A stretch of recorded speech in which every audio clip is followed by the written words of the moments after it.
Hey guys, welcome to my YouTube channel Unstables. আজি 5 June বিশ্ব পৰিৱেশ দিৱস উপলক্ষে এটা হৰুমুৰুকে এটা ভিডিঅ' বনাইছো মই আৰু ইত্যাদি জনে মিলি পেলাই 1.5 মিনিট মানৰ আপোনালোকে ভিডিঅ'টো গাইছ চাই লওক।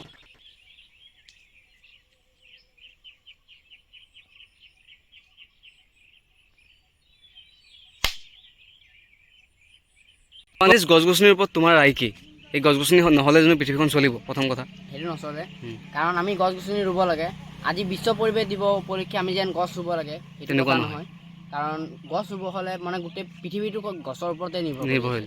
যেনেকৈ মানুহক খাদ্যৰ প্ৰয়োজন তেনেকৈ খাদ্য প্ৰয়োজন, পৃথিৱীক গছ-গছনি বেছি প্ৰয়োজন। নহ'লে আমিও জীয়াই থাকিব নোৱাৰিম বা বেলেগ জীৱ-জন্তু জীয়াই থাকিব নোৱাৰিব।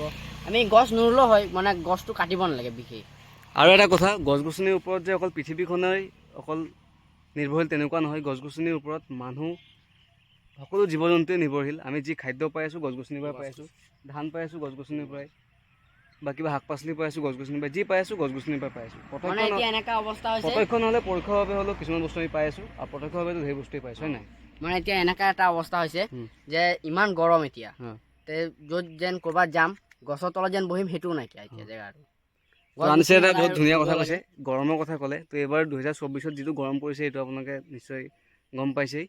কেতিয়াবা 40ও চেৰাই দিছে, 40ৰ মাত্ৰা চেৰাই দিছে। গতিকে এইটো কিয় হৈছে গম পাইছে আপোনালোকে। AC ব্যৱহাৰ, গছ-গছনি নথকা, মই ক'ম বাৰু এইটোৰ ওপৰত ভিডিঅ' এটা বেলেগ দিনা বনাম। কিন্তু মেইন আৰু এটা কাৰণ এইটোৰ ওপৰত যে গছ-গছনি কটা। আজি বিশ্ব পৰিৱেশ দিৱসৰ কাৰণে কৈছোঁ যে গছ-গছনিৰ কাৰণেও গৰমটো অতিপাত বাঢ়িছে, হয় নাই? মই এইটোৱে ক'ব বিচাৰিছোঁ।